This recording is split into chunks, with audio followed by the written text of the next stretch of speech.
Hi, and welcome to day 2 of Global Architecture in the Anthropocene. Today we're beginning the section on stones. Yesterday in our Zoom class, we asked the vital question, what is architecture? And you guys came back with several great responses. We talked about architecture as an art. We talked about it as a symbol. We looked at architecture as an engineering and building process. We acknowledged the collaborative nature between culture, region, and materials. There are so many things that architecture is, and we will examine those further day by day as we move through the course. To our class objectives, we looked at plans, sections, and elevations. You did some sketches. I look forward to seeing those. We talked about stones, particularly stones coming from the ancient quarries from ancient Egypt. And the architectural styles that we focused on and that you will be accountable for on your exam are the mastaba, and then this trial and error process in pyramid building, from Dozer's pyramid to Sneferu's bent pyramid to the pyramids at Giza. Okay, so let's begin with the intro to plans, sections, and elevations. To do so, we're going to get some architectural terminology and ways of seeing in hand that you'll use over and over throughout the course. So architects use a series of tools to... Now, it's your turn to practice with sections, elevations, and plans. And let's use a very simple object in the world to do this work, rather than a theater building with lots of shapes and rooms and stairwells and all of that. Let's just look at a cake. So here in front of us, we have a lovely cake on a cake stand. We can imagine all sorts of things going on inside this cake, but what we know from looking at it, from looking at the section, no, I'm so sorry, back that up. From looking at the elevation, right now we're looking at the outside of the cake, just as we would be doing if we were looking at the outside of a building. So we have an elevation here of a cake. We don't know what's happening inside. We can just see that there's white frosting on the outside. It's sitting on a cake stand that is a, let's say, some sort of stone or marble pedestal with a wood base. Now let's see in more detail what's happening with and inside that cake. Before we move on, make sure that you have a piece of paper and a pen or pencil in front of you. You can also do this drawing on your computer, but you're going to want to save it because you're going to email it to me after you've done it. Okay, so here we are again with our cake. We are looking at the cake in that top tier of this image as an elevation. Here I've given you a couple of different ways to see this cake as if it was a piece of architecture. On the left, we have the drawing of a cake in plan, which just means if that cake on its cake stand was sitting on a table, you would raise yourself up so you can see the cake from the very top view. You're looking straight down at a cake sitting on a table. And what you would see is the top of the cake, that round top of the cake, and then the cake stand sticking out below it.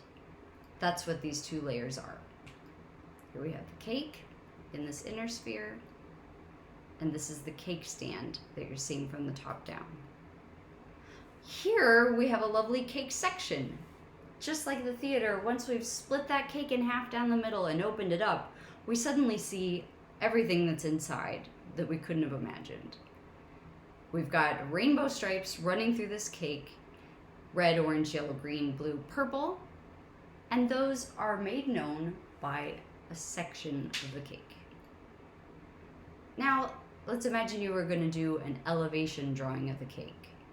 An elevation, again, is just a depiction of the outside of the cake, as if you were looking at it straight on. So in this case, that elevation is going to be a rectangle. If you get eye level with the cake, you would see the sides of the cake here, And you can't really see the top if you're square on looking at the cake at the same eye level. Got it? Feel free to return and listen to this again if you need to. Okay, here we are again with our elevation drawing of a cake on the left, the cake section in the middle, and a plan of the cake, or a drawing of the cake in plan is another way to say that. All of these on the upper right of the image. Excuse me, in the upper section of the image.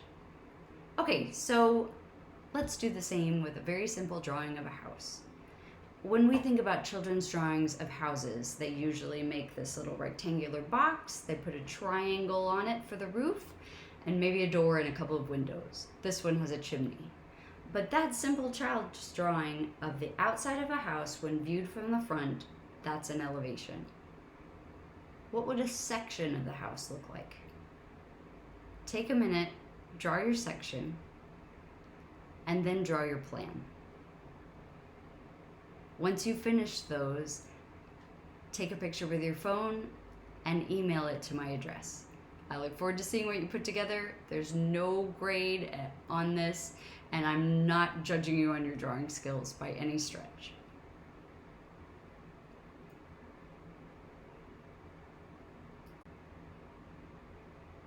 All right, let's move into the main body of the lecture today, now that we have a few architectural tools in hand that we'll continue to explore day after day throughout the course. Today's lecture examines the pharaonic architecture of the Nile River Valley, and we're going to look at it through the lens of recent debates around the idea that we've entered a new geological period called the Anthropocene. We'll get into what the Anthropocene is in a moment, but thinking about it simply as a geological era where humanity's impact is visible on the top crust of the earth. Each of the pieces, each of the works of architecture we're looking at contribute to that recording of what humans have been doing on the planet since this geological period began. The pharaonic architecture of the Nile Valley demonstrates how an engagement with the native ground, specifically the stone bedrock in the region, was a fundamental component of both funerary and ritual architecture in classical Egypt. It's an architecture that oscillates between rock-cut forms within the natural ground and freestanding constructions that mimic these natural forms. It's an architecture which is designed to demonstrate each successive pharaoh's claim to and purported mastery of their surroundings. First thinking of themselves as gods and later as human rulers. So this map here gives us a clear picture of the region in the world that we're tracking. You can see the red dot here is the Nile River Valley. The structures that we're looking at today fall within what's called the Old Kingdom, which stretched from 2686 to 2181 BCE, or before the Common Era. And we'll start with the simple mastaba, which evolves to become the geometric pyramids that we know and think of when we think about Egyptian pyramids.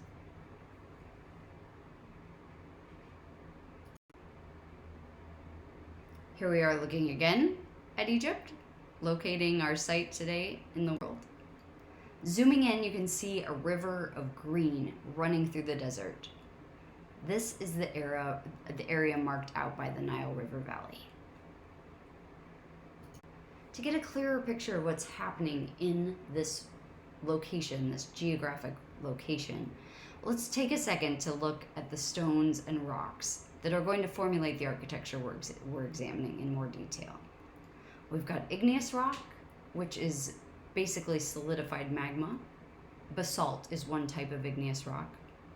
We have sedimentary stone, which is a layering of particulates from the floor of the ocean and under other bodies of water, whose weight and pressure over millions of years compounds them into solid rock. So you just think the weight of the ocean coming down on that sand pressing it together and creating sedimentary rock. And then finally, on the right, we have metamorphic rock. And this is a type of rock that undergoes a chemical change due to tremendous heat and pressure. Slate, granite, marble, and quartzite are examples of metamorphic rock.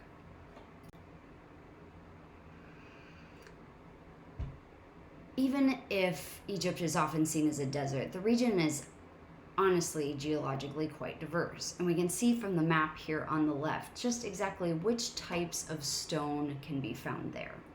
From the quarries of Aswan, which are going to have red, gray, and black granite, to basalt and gypsum, limestone, and black slate in Coptos, there's a wide variety of building materials available. Otherwise said, there are a large variety of stones that have been formulated in the region, which humans have looked at as materials for architectural production. Quarrying itself is quite a process. It both removes stone and creates negative space or chambers left behind in a larger geological formation. Both of these actions, both the removal of stone to create architecture somewhere else by building up those stones, and the removal of stone to formulate caves and other more sunken forms of architecture, both of these are architectural drivers, and we'll separate these out in the next coming days. Here's another image of the Aswan quarries, for example. You can see the different color of the stone, the different types of removal, what's left behind.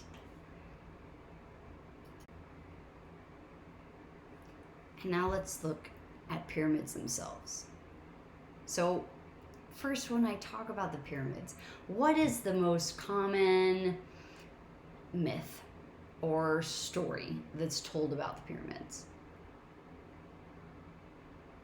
If I asked you who built them, there are a couple of options that come to mind, but pop culture is going to always say aliens. The reason they say aliens is because the pyramids are so spectacular, they're so mind-blowing, that often the human brain just goes, "Bah, no humans could have ever made this. It had to be some other thing, it had to be aliens that came down and did this." Part of what architecture history is about is breaking down those things that seem so spectacular, so out of this world, and looking at the way that ideas evolved from something very simple to something a little more complex, to something even more complex, to these geometric marvels that are the pyramids. So we're going to track the way that humans, not aliens, have created the pyramids over time using different materials through a process of trial and error. And the reason that's important is because pyramids provide some of the oldest evidence of a people working to reconfigure the earth to human ends, and humanity's attempts to replicate nature and geography. We're going to work our way toward the architecture of Djozer's pyramid here, but to do that, we need to first look at an even simpler form called the mastaba. Let's move back a second. Djoser is one of the rulers in the lower Nile River Valley between 2686 and 2613 BCE. He is an architect famous for the evolution of the pyramid. From that very simple underground mastaba to the upper part of the mastaba that marks the burial, we eventually get to a far more complex iteration of that form. So we see here in front of us the funerary complex of Djoser. And he is the first pharaoh we know of who had an architect in his royal court. This royal architectural figure, his name was Imhotep, and he was a polymath. He probably began as a high priest, and he was considered by some to be the earliest architect and engineer known to recorded history. He was a physician, and he may have been able to create one of the earliest structures using columns as a form of support.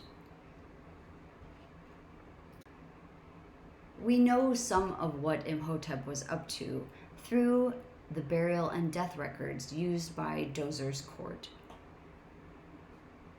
And you can see here on the left, we have a mythical figuration of a pharaoh prepared for a death ritual, and one of the gods taking on the form of this human animal figure here. Through this recorded burial rite, we come to understand a little bit more about what was happening with the mastabas, with the pyramids, and with the architecture of Imhotep.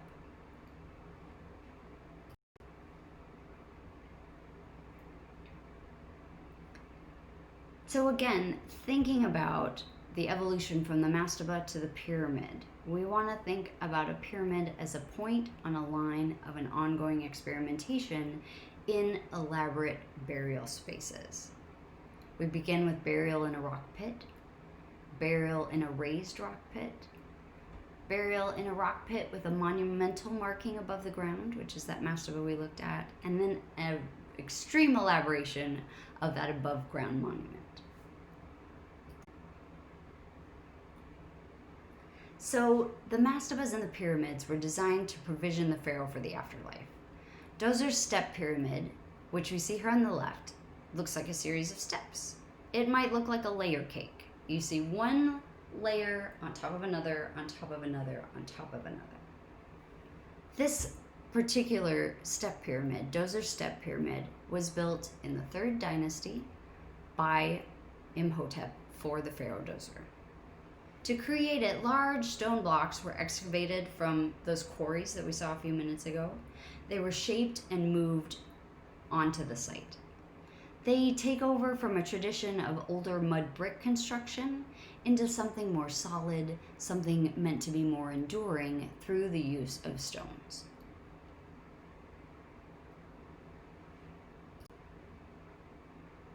Here you can see the combination of this Dozer's step pyramid, which we see in the main body of the image here, and on the left we see the evolution of that simple mastaba, where before it looked something like maybe a truncated bench rising up above the ground. In Dozer's burial space, we have these more elaborate vaulted spaces, which you see in these two forms on the left, accompanied by one of the first known step pyramids. The pyramid itself is a reference to the sun. It was perhaps intended to be a solidified version of the sun's rays. If you imagine the sun at the top and the rays coming down to cover the earth, you can see where that pyramidal shape would have come from. Technically, they were designed, as we can see, as a staircase. All right, what sort of architectural tool are we looking at here? We actually have 3 different forms. Let's focus on the one in the middle, which is a plan of Dozer's pyramid complex. We can see here in the very center the plan for the pyramid, just how it would look if we were flying above in an airplane and looked directly down from the top. And we can see all the other spaces that were involved in this burial complex surrounding that main pyramid. If we drop down to that drawing or sketch right below, now we're seeing what? We're seeing an elevation where we can see the building, the pyramid, the complex from the outside, as if we were standing at ground level and looking at it in front of us.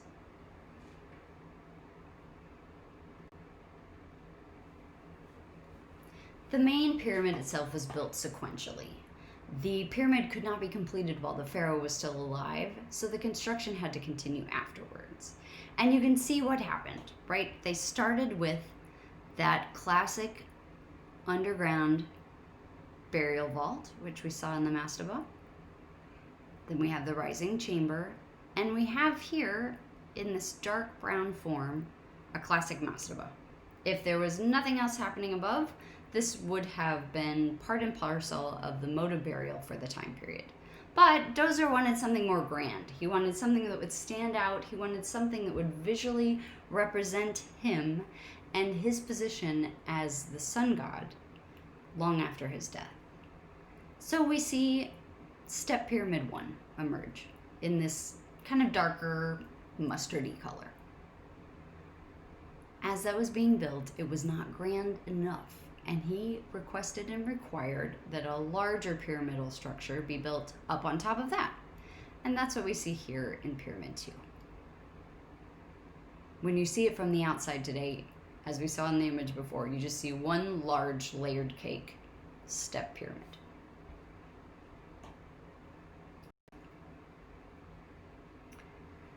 So Dozer's step pyramid was monumental, and it was enviable, and every pharaoh to come after looked back to Dozer's pyramid and aspired to have something more grand than he did as their burial spot. So now we're moving on to the pharaoh known as Sneferu. Sneferu is really he's the funniest and the best known architectural pharaoh in classical Egypt, and we'll see exactly why. So Sneferu's pyramid, this is actually his second pyramid, was built after Dozer's pyramid, and it was built by Imhotep's successor. So Dozer's architect passes away as well, and his successor, the one he has handpicked to take over all architectural works, designs this pyramid we see on the left for Sneferu. Take a minute to look at that. Tell me what you see. Tell me what you think.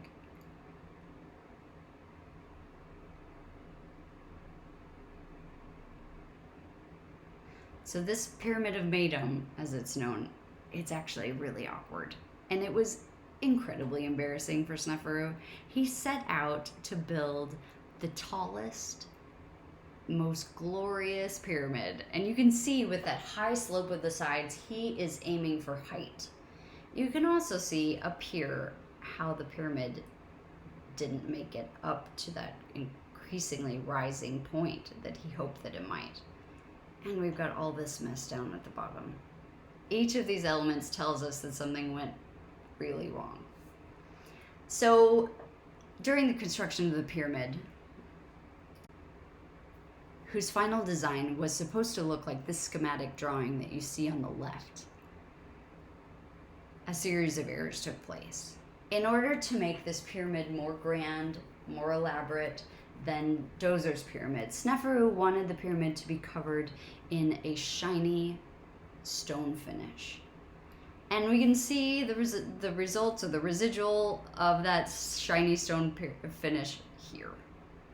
There was not a tight connection between the supporting pyramid underneath and this kind of shiny stone glaze work, we could call it, on the outside, and it all just slipped right off. The pyramid itself collapsed under the weight and under that sliding, and it was never finished. We know it was never finished because in 1799, Napoleon sent an exhibition from France and took photos, actually took this photo that we see on the right of the pyramid at the time.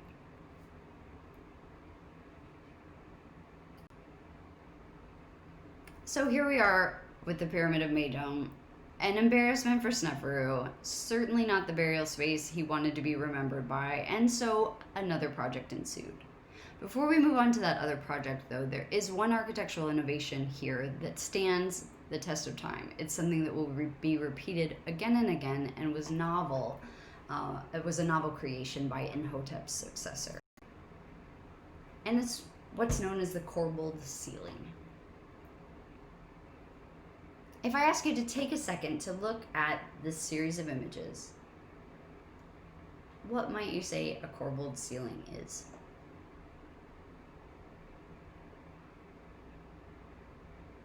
So let's imagine what's going on. This is inside that massive pyramidal structure. Inside that pyramid, a pharaoh is to be buried. But if you think about how that's going to take place, let's just technically think about how that's going to take place. Inside this massive, heavy stone structure, there has to be some space left to which the body can be inserted.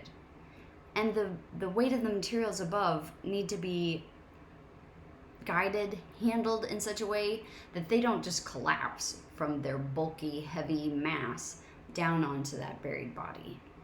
So Sneferu's art architect created this corbelled ceiling, which is a series of stair steps from a point here at the ceiling that gradually just opens up little by little on each of the two axial sides.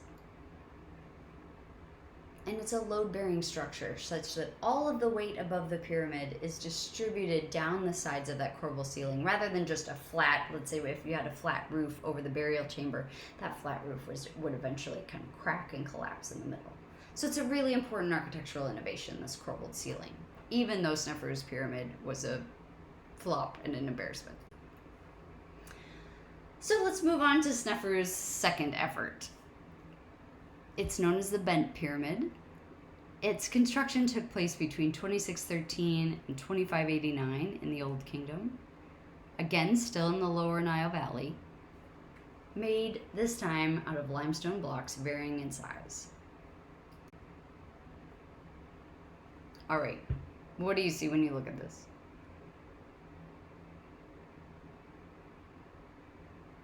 Something went really wrong.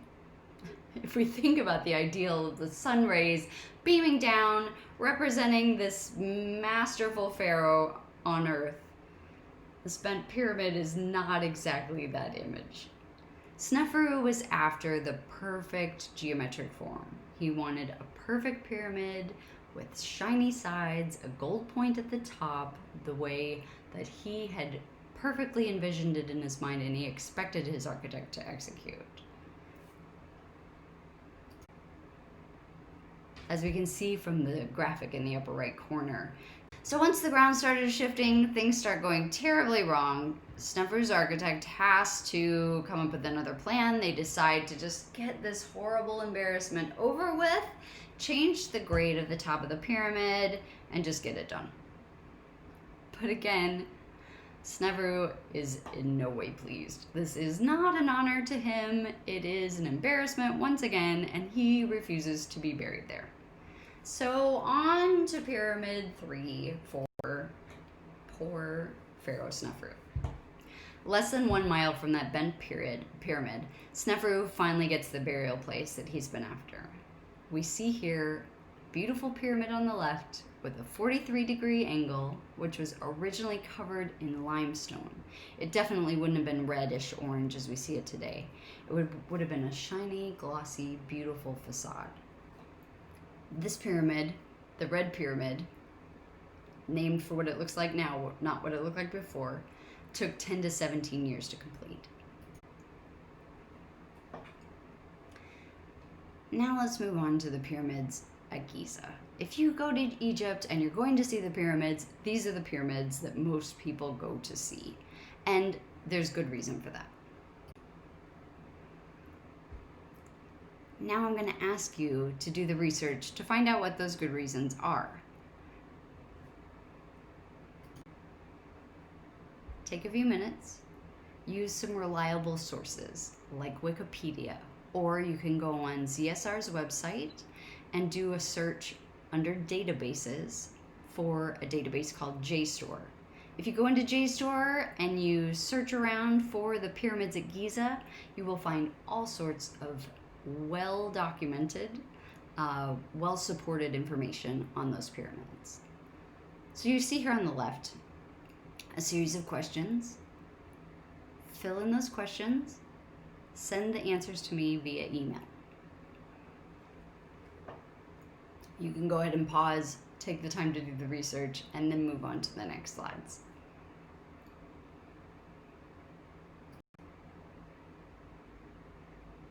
So the Great Pyramid in this complex at Giza, which is the largest of the three, was built by Pharaoh Khufu. We've moved on from Sneferu. He had his burial in the Red Pyramid. We're now looking at Pharaoh Khufu, and it rises to a height of 146 meters or 481 feet. with a base length of more than 230 meters or 750 feet per side. The pyramid contains about 2,300,000 blocks, some of which were upwards of 50 tons each. Like the pyramids built by his predecessor, Sneferu, and those that followed on the Giza Plateau, Khufu's pyramid is constructed of inner, roughly hewn, locally quarried core stones, which is all that we see today because that outer beautiful layer of gypsum plaster has worn away with time. The fine outer casing stones, which have long since been removed, were laid with incredible precision. These blocks of white Turo limestone would have given the pyramid a smooth surface and been quite bright and reflective. At the very top of the pyramid would have sat a capstone, and it may have been gilded or covered in gold. This dazzling point, shining in the intense sunlight of the desert, would have been visible from a great distance and would have been a great honor to the pharaoh within.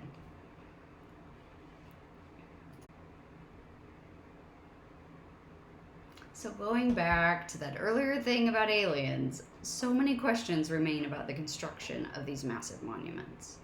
If you just looked at one final single pyramid, it is hard to figure out what was the leap. What did they start with? How did this form come about? They certainly didn't just walk out into the desert one day and build these perfectly geometric shapes.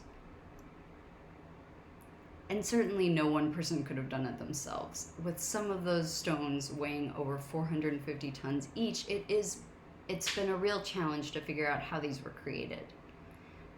It's clear that a workforce was needed. And for a long time, there was this mythical idea that the enslaved Jews were the builders of these pyramids. But we know, because of the time difference between when these pyramids were built and when those early stories of Jewish slavery were told and documented, that it certainly was not Jewish slaves. And you heard that in the podcast for today as well. What we do know through excavation, through the work of archaeology, is that a small town for workers has been found located south of the plateau near this pyramid. And that's told us so much. Skilled craftsmen and builders who were supplemented by seasonal crews of approximately 2,000 conscripted peasants built these pyramids. The crews were divided into gangs of 200 men, with each group further divided into teams of 20, so very well organized. Experiments in this area indicate that these groups of 20 men could haul 2.5-ton blocks from the quarry to the pyramid in about 20 minutes. And their path would have been eased by a lubricated surface of wet silt. An estimated 340 stones could be moved daily from the quarry to the construction site, particularly when one considers that many of the blocks, such as those in the upper courses of the pyramid, were considerably smaller.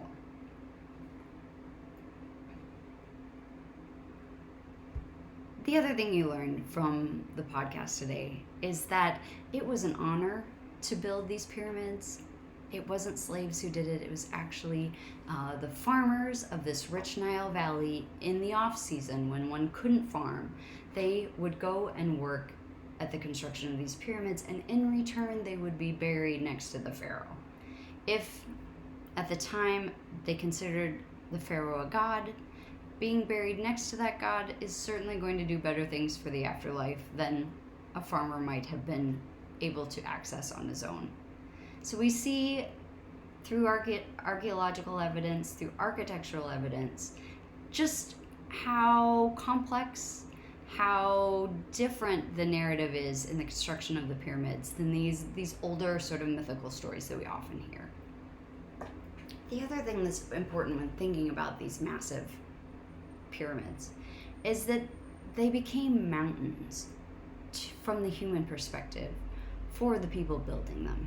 They were meant to replicate what we don't see here in this image, but the spectacular mountainous hillsides that were just to the west of the Nile Valley. They're meant not to be freestanding constructed objects, but they're meant to be looked at as more eternal, permanent, and even geological objects.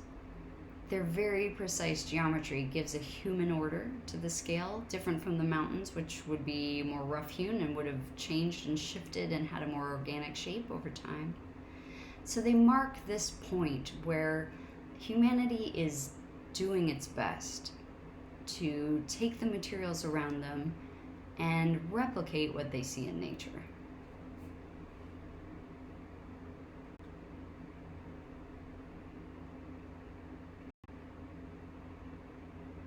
Here's a section of inside.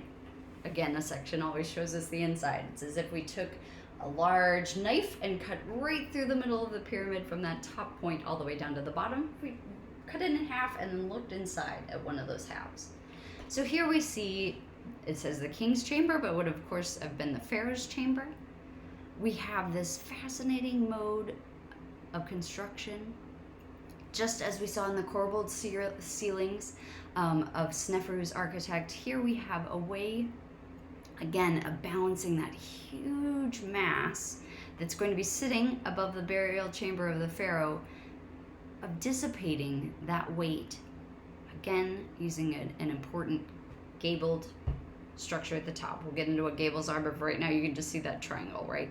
That is distributing the weight above over and away from the burial space beneath. Interestingly, in the Great Pyramid, we have the Queen's Chamber here, and we have a subterranean chamber. There have been lots of questions about why there are two areas. Was it a mistress? Did they build one and it didn't seem suitable? All sorts of interesting things that one could look into if you were so interested. And then another architectural form related to this are the solar boats that we see here on the left that were part of the pharaoh's funerary process. So the solar boats would take the pharaoh up the Nile from the south to the north for burial in an elaborate burial procession. And the pharaoh's body would then be taken westward following the movement of the sun. It's highly ritualized, highly structured, again, to be this human engagement with natural phenomenon, or human replication of natural phenomenon.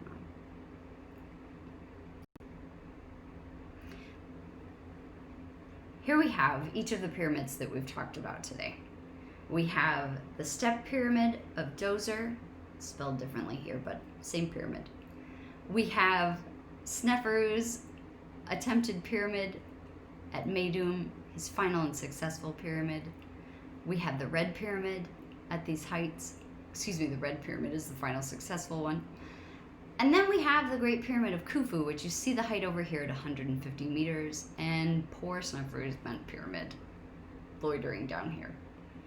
It just gives you an idea of scale and the evolution of that scale and the aspiration to greater and greater heights in this evolution of the pyramid form. If you click this link, hopefully you can get to it, but if you just, let's say, go to Wikipedia and look up pyramid height, you'll get this really terrific graphic that shows you not only from the Louvre pyramid way down here, this tiny one, to the Pyramid of Djoser here, to the bent pyramid, and then all the way up to the Trans-American Pyramid and modern day constructions. You could see their relationship in height. And you can see the way that nothing pleases a select group of humans more than building something bigger than the last guy.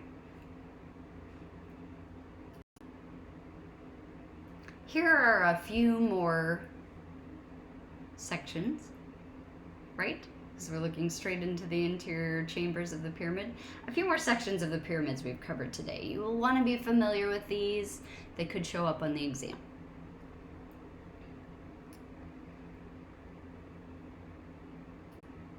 So before we conclude today, let's go back to what I started with, which is this idea of architecture in the Anthropocene.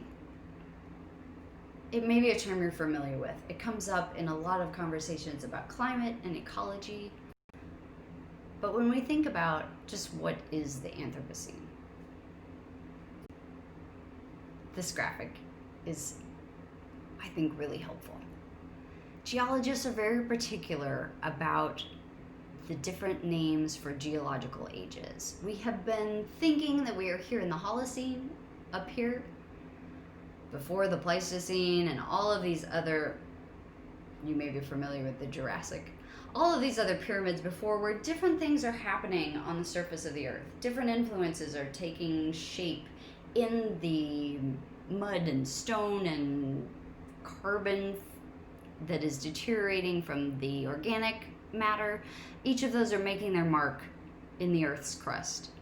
The Anthropocene, anthropo meaning human, is an era now being considered by the global scope of geologists as the period in which the human fingerprint or human influence can be seen in the Earth's crust itself in a way that should startle us all. And in another way, it is ripe for architectural investigation.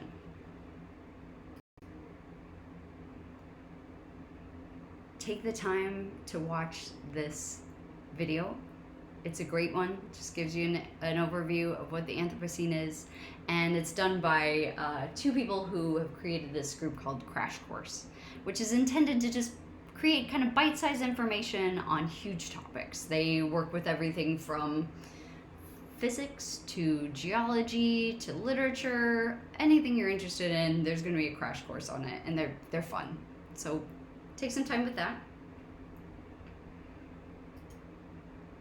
Hi, I'm John Green. This is Crash Course Big History, and today we're going to talk about the Anthropocene. Mr. Green, Anthropocene? What does that even mean? That sounds like gibberish. No, I mean, from the past, your 10th grade essays were gibberish. The Anthropocene is a word derived from the Greek word for human. Like, you know how anthropologists study humans? Well, the Anthropocene is an unofficial geologic era where humans have an immense influence over the biosphere. But I want to emphasize that it is unofficial because geologists are a vicious and terrifying bunch, and the word is not official until they say it's official. But even if it's not yet a word, the underlying concept is very useful. So due to the intensification of collective learning and the continued rise of complexity we've been talking about, you could argue that more change has happened in the past century than in the previous, 250,000 years of human history. And it's all roughly within living memory. You, your parents, and your grandparents have lived in one of the most complex and interesting times ever.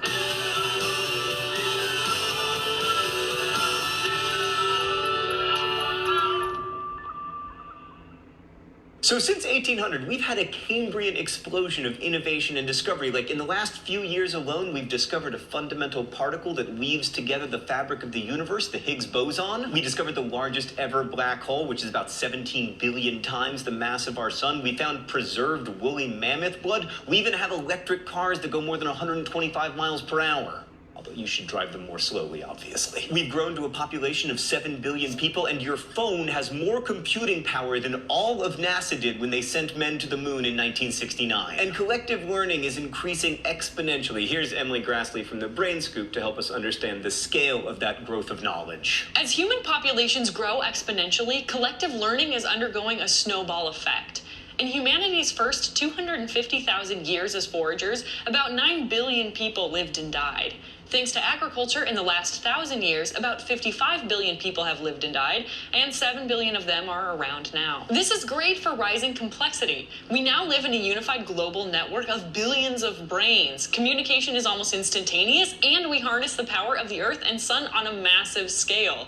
The potential for new breakthroughs in technology or in our understanding of the cosmos is heightened by all of this. It's all part of the continuous rising complexity in big history, a trend that has been proceeding for over 13.8 billion years, from gas clouds to stars to single-celled organisms to trilobites to dinosaurs to culture. The beginnings of the Anthropocene weren't all sunshine and daisies, however. The late 19th century was marked by an increase in the destructiveness of weaponry. A number of colonial empires covered the entire Earth, with the exception of a few non-European states which managed to maintain their independence, and mounting nationalism and bigotry led to some terrible chaos in the early 20th century. World War I killed 15 million people. The Spanish flu, which followed it and spread largely as a result of the unified global system that had previously been so valuable to collective learning, killed off 3 times as many, and 50 million people were killed during World War II. Such is the devastating cost of increased innovation and connectivity. Following World War II, a new wave of industrialization entered East Asia, Asia, Central and South America, the Middle East, and other areas.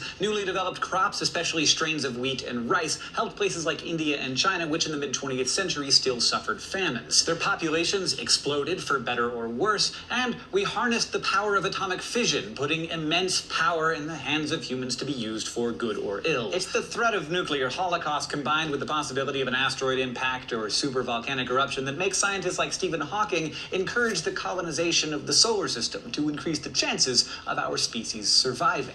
Coping with scarcity is the bottom line of much of organic history, encompassing all species, including humans. So for most of human history, the world was separated into 4 isolated zones. The agrarian communities within those zones were largely subdivided into separate social orders and classes and varying degrees of wealth. And a number of the wealthy landed gentry and aristocrats in the average agrarian civilization, whether it was Mughal India or Louis XIV's France, was between 10 and 20% of the total population. So at most, 20% of people were not poor. Today, in a united global system, except for North Korea, if you earn more than roughly $20,000 per year, as most working adults in the developed world do, you are in the top 20% of the world's richest people. You are part of the global aristocracy. But I should note that a couple things definitely have changed. For one thing, if you're part of the global aristocracy, you are enjoying a standard of living better than what kings had only a couple centuries ago. You probably have a refrigerator, you flip a switch and the lights come on, you have antibiotics, at least for a few more years. Admittedly, Netflix doesn't have any of the good movies, but that's still a better entertainment option than what Louis XIV had. All he had was public executions. And hopefully the average person in the developed world today is a little more enlightened about the challenges of poverty than an 18th century aristocrat would have been, but the jury is still out on that one.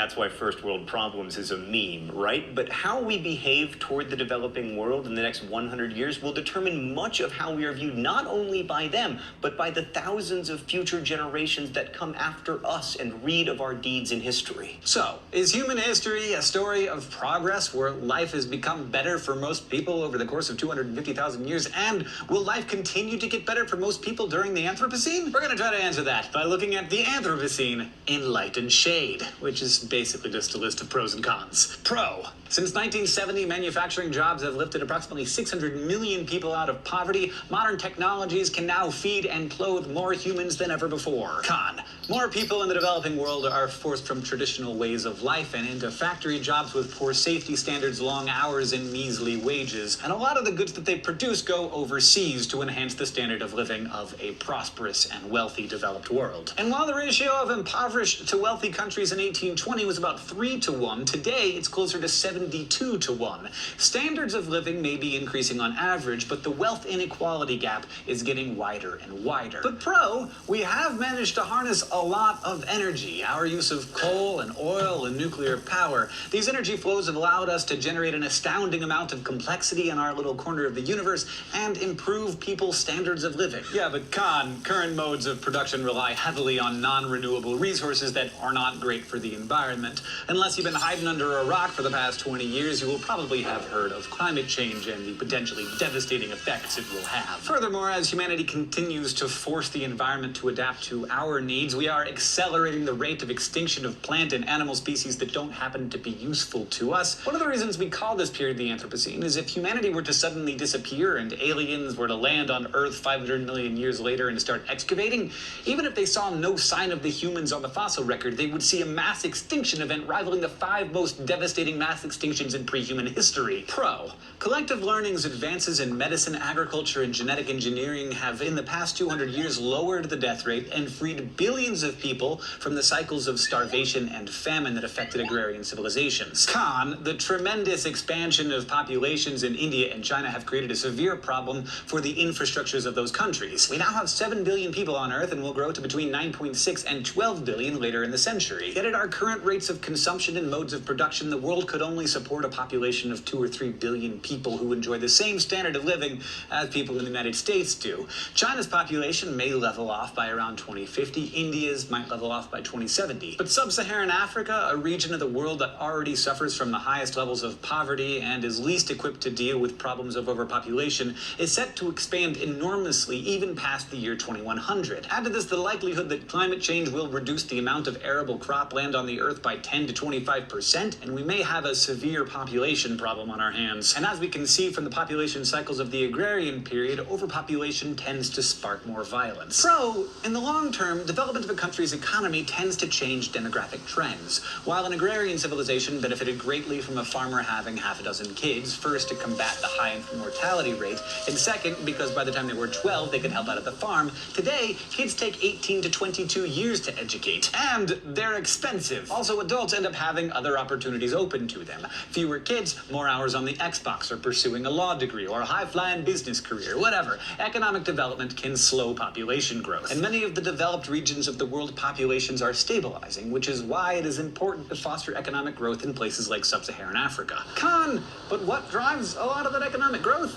Energy production, and developing countries are more prone to use inexpensive, fast, and dirty forms of fuel to develop rather than more expensive, eco-friendly alternatives. This compounds the environmental problem, which in turn can mess up the environment and compound the population problem. So it turns out, it's complicated, and we are a little bit ambivalent about the Anthropocene. In the next century, humanity's population growth will continue, but it'll hopefully level off between 10 and 12 billion people due to declining birth rates. If it doesn't, we might be in trouble. Well, we'll definitely be in trouble at some point. We just don't know when. But even if it does level off, we've still got problems concerning how to support all those people at a decent standard of living and how to find the energy to fuel that process. I mean, we're talking about between 10 and 12 billion people. The first time the world's population got to 1 billion humans was 1804. So right now, we're still heavily dependent on non-renewable fossil fuels. Well, technically, they are renewable, but you need like 100 million years. But there are a few possible future scenarios. One, we are miraculously saved by some technology in the same way that the Industrial Revolution lifted humanity out of the recurring cycles of famine in the agrarian era. Two, we collapse miserably into ruins and ashes. I don't like two, Stan. Is there an option three? Well, there is. That's good news. Three, we can guide human society into a creative descent, a gentle decline of complexity to more simple subsistence living. Actually, you know what? I'm not crazy about three either. I am all for one. Now, at present, we don't know what scenario will play out. We're acting as if we will be saved by some technology, and in fact, that's the only way that leads to the continuing rise of complexity, but we can't just assume that will happen. And as for the potential dangers of the 21st century, there are environmental disasters, the rise of a superbug that wipes out millions upon millions of people,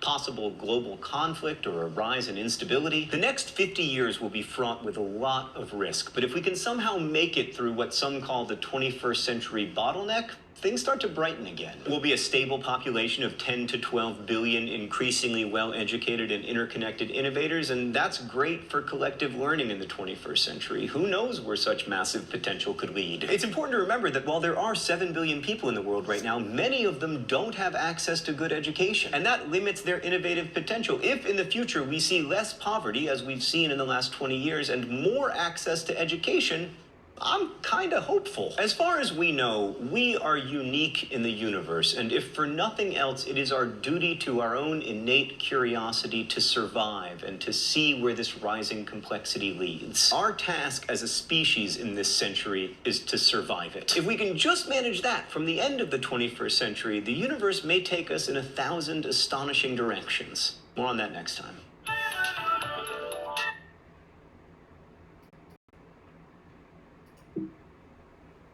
All right, that was a lot, and just absorb what you can from there. What we want to get out of that video and our understanding of the Anthropocene is just where it fits into the architectural history that we'll be taking on this semester, as well as just thinking about it for our lives in general. But as was explained, we're thinking about the Anthropocene as human activity made visible in the geological record. And those first human marks, it's up for debate when that started. Was it with the development of agriculture over 12,000 years ago? Was it about the time of the pyramids, which would have been 3000 BCE, so approximately 5,000 years ago? A lot of people say it was the steam engine that turned the corner from human invisibility in the geological record to human visibility. No matter where we put that mark, this is the claim that the course is making. The Anthropocene is marked by the acquisition of human power used to manipulate the landscapes for human ends.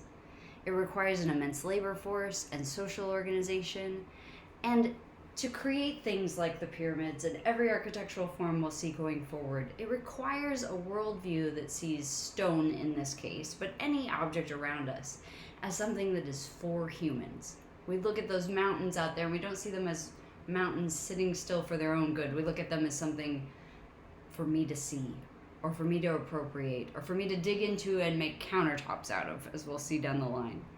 It's that kind of worldview, not one I'm endorsing, but one that we have as we go forward and decide to build anything. Now, you'll be signing up for TED Talks. We'll talk about what those are in person. Look at what those look like. Here I have an image on the left.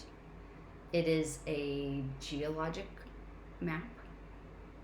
And below I have a thorough and proper citation.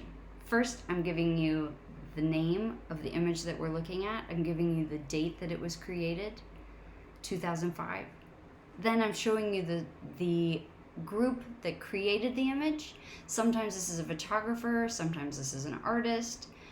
And then after that, I'm showing you where I got the image. In this case, it came from wikimedia.org. Don't post a huge long link. If it came from Wikipedia, tell me it came from Wikipedia. You should be including the name of the photographer either before the image itself, the image name itself, or right here where you say United States Department of Interior. Here's a more detailed explanation of how this goes. You're going to have the author, artist, or photographer, or the graphic designer's name, then the name of the image, and then the date.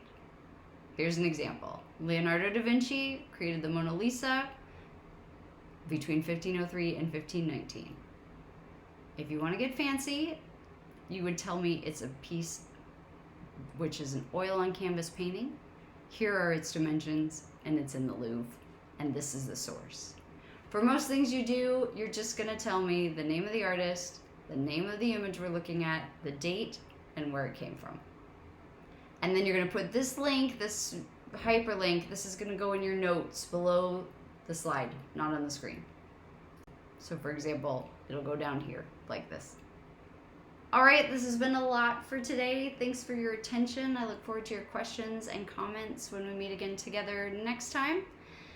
Drop me an email. Feel free to set up office hours with any questions that you have. And again, glad to have you in the course.